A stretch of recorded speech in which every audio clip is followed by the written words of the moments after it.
Hello.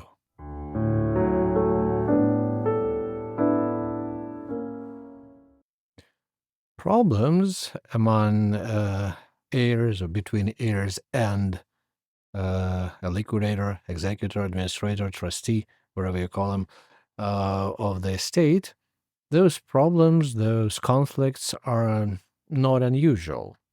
And from time to time, the question comes up like how heirs could get rid of this particular executor, this particular liquidator, if we look at the situation from the heir's perspective. The point is that even though heirs often think that the estate belongs to him or should belong to them, um, in fact, in reality, the position of the liquidator does not belong to the heirs, particularly if there was a will. This position, as well as administration uh, of the estate and distribution of the assets, it's all done by the last will, by the dispositions of the testator, who is now deceased, so you cannot ask him or her anymore. Of course, if there was no will, then the liquidator was probably elected or appointed by the court into the position. But from that moment again, the responsibility of that liquidator is not entirely before the heirs, before the beneficiaries, though to a certain extent, yes, it is. But it's also before the deceased person and before the creditors and before the law with respect to its provisions. So it's not enough for heirs to simply want to get this particular liquidator executor removed. Also, sometimes out of specific deliberation and thinking, or just out of some occasional mistake, uh, if there was a will, the testator might specifically put some person there who is not one of the heirs, just to prevent some conflicts and to make it sort of an arbitrator between them, which might alienate all of them. Sometimes it's the major heir or one of the heirs who becomes a liquidator, and then there is a question, what if that person is looking after his or her own interest more than the greater interest of the estate itself? For example, paying him or herself more or delivering his or her share sooner than the others, uh, leaving so little in the estate to pay to the creditors, and so forth and so forth. Uh, it's not, again, uncommon that the wording of the will is not specific enough, so there might be some decision-making process left to the liquidator, and as a result of that, the other heirs might get less or more. If there is some person after whom the liquidator should look like a trustee after the liquidation, then again there might be a conflict between that position and the claim, let's say it's a child, of the child's other parent, and so forth and so forth. So there are many situations when the interests and obligations of the liquidator are not fully aligned with the interests of the beneficiaries, and that's legal.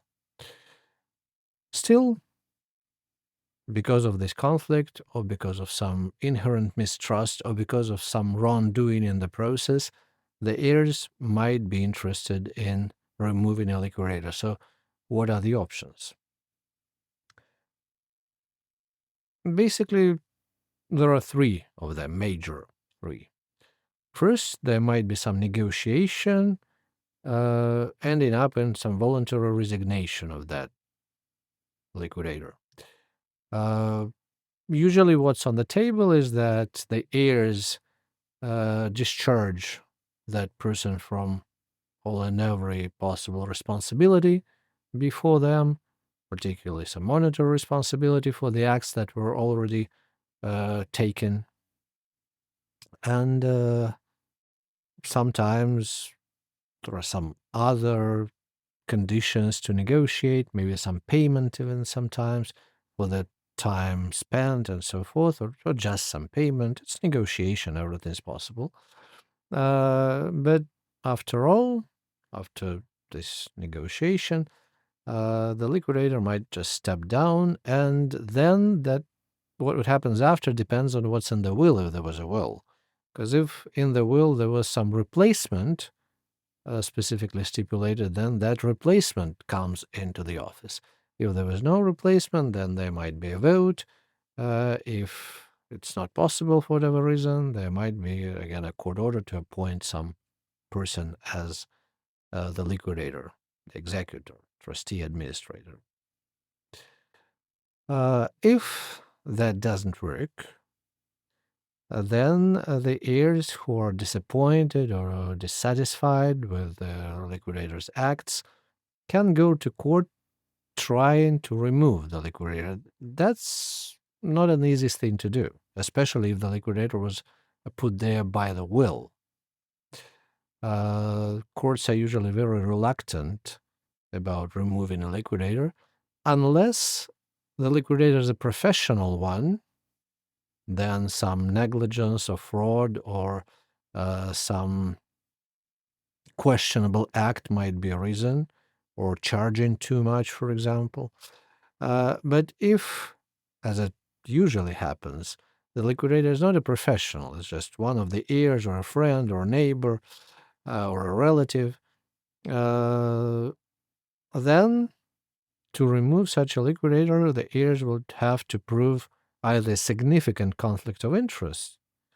For example, the liquidator, because of his position as a liquidator, could cover up for some wrongdoing and missteps of the same person when that person was, for example, a mandatory in case of incapacity, while that testator was still alive but already incapable. For example, like misappropriated some funds then, and now as a liquidator could just forgive him or herself for that and just sweep it under the rugs. Maybe that's the point. Maybe the liquidator is using the assets of the estate to invest in his or her own company to save that company from bankruptcy. Conflict of interest. Or other two are gross negligence or fraud. Gross negligence is usually when some obvious obligation was not fulfilled, and because of that, the estate suffered significant economic loss, monetary damage. Fraud is sort of like mischief, theft, some sort of financial scheming, again to the detriment of the estate and therefore the beneficiaries, usually to the benefit of the liquidator. If any of those three could be successfully proven, then the judge might remove the liquidator. If not, then the judge might order some additional accounting, for example, maybe audit, maybe some expert report, or the judge could simply say, okay, the person stays as a liquidator. Finally, again, it's more and more usual nowadays when the person who was named in the will as a liquidator, as the executor, was a friend or a relative of the person, so they were more or less similar age. And when one dies, another one might be already weak in spirit or mentally incapable or otherwise incapable. And despite of all the attempts, that person might be simply not in a good place to do anything about this property. Then the heirs might, as interested persons, report the problem and initiate the process of opening a protection regime for the person, for the liquidator. And if that happens, then that person is removed from the position.